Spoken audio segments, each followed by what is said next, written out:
Lawmakers on both sides of the aisle search for answers on how the military carried out strikes on alleged Venezuelan drug boats, and a special election in Tennessee could serve as a bellwether for the midterms. To discuss that and more, we turn now to our Politics Monday duo. That is Amy Walter of the Cook Political Report with Amy Walter and Tamara Keith of NPR. Great to see you both. Good to be here. As we reported earlier, we know President Trump is meeting with his national security team to talk about the pressure campaign on Venezuela. And you both saw today, as Nick reported earlier, both Democratic and Republican lawmakers expressing concerns about that's now a confirmed second strike on a drug boat, even as there were survivors in the water. Tam, you heard the White House say earlier that the commander who ordered that strike was well within his authority. Is that explanation enough to quiet the concerns of lawmakers? I don't think it is, in part because we're also getting other further explanations now coming from defense officials who are speaking off the record or on background. There's just a lot of movement here, a lot going on, and there are a lot of questions. There's also a political challenge for the White House because other than saying these are narco terrorists, the White House hasn't really built a strong public case for this. Typically, if the United States is getting involved in a military operation, the level of troop buildup that and other members of the military that are now in that region, that level of buildup, you would expect a concerted public campaign to build support, and that really hasn't happened. The support isn't clearly there. And you also have cracks in the MAGA coalition because you had people like Congresswoman Marjorie Taylor Greene, most notably, saying, hey, you said no foreign wars. You said no regime change. What exactly are you doing? Amy, we're seeing those cracks in the party. Is that crack filtering down to the base as well? Well, what's interesting, speaking to this point about not making the public case, there was a CBS poll out, I think it was last week, and 76% of Americans said, we don't really know what the Trump administration is doing here. They'd like to have more information. Now, overall, if you ask people, do you think it's a good idea to call these terrorists, these people who are in these boats who are delivering drugs, terrorists, and then the United States military can target those boats?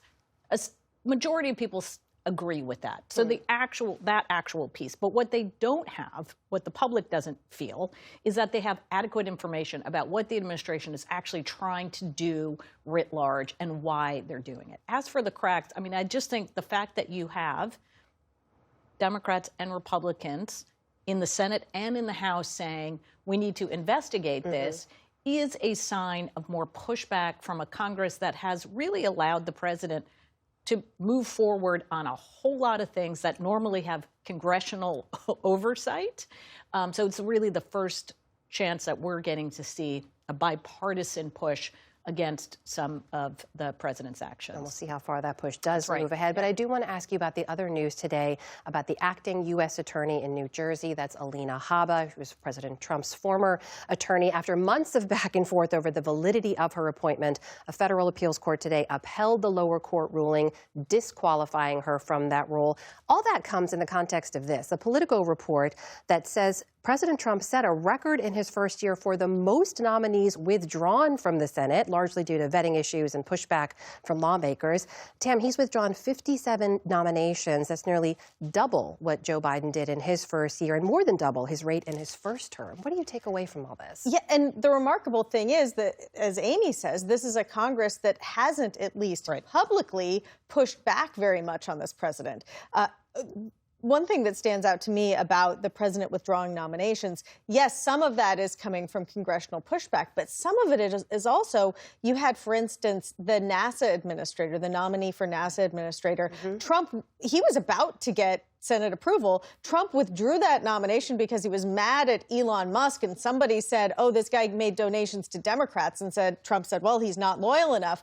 Then months later, he renominates him. So there's been just a ton of churn in that area, but you haven't seen the sort of cabinet level turnover or staff turnover that you saw in the first Trump term, in part because the president has surrounded himself with loyalists. Right. And those loyalists, we thought we might have seen more pushback from Congress on some of those picks that were controversial. We didn't see that on the cabinet level. On the judicial level, we've seen some of it. Now, some of it is really partisan. But it's notable, there was a Bloomberg law analysis that found of all the U.S. attorneys that the president has appointed, the ones that have the most, as they describe it, unorthodox backgrounds, so people who we could say maybe not qualified as much for a job like this, are almost exclusively in places that are blue areas or Democratic-leaning areas. And so what we saw in New Jersey was a perfect example of this. These are also places where the president has maybe some specific people in mind that he wanted to see prosecuted. Obviously, we saw that with Jim Comey in Virginia, who is another U.S. attorney who there are questions about whether she is able to legally keep her job. And this case in New Jersey, similarly about well, actually, it's New York with Letitia James. Right. Yeah.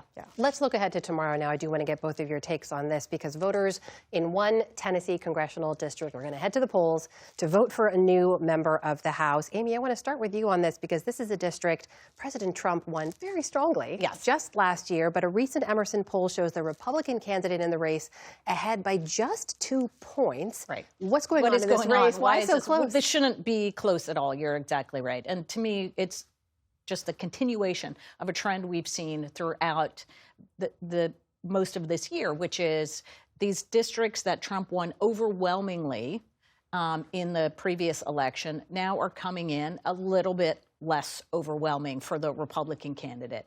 It tells us that the president's overall approval rating, while it's a big problem for Republicans in districts that he won by a small margin, it's also becoming a problem for in districts that he won by larger margins. And I expect, and the Cook Political Report still rates this as a seat that Republicans should hold on to. But the fact that Republicans are having to spend money here, or having to put effort into this, should be a warning sign for any Republican, even in a district that Trump carried by a pretty healthy margin in the last election. It's also notable that the ads that are running in this congressional district run by Republicans.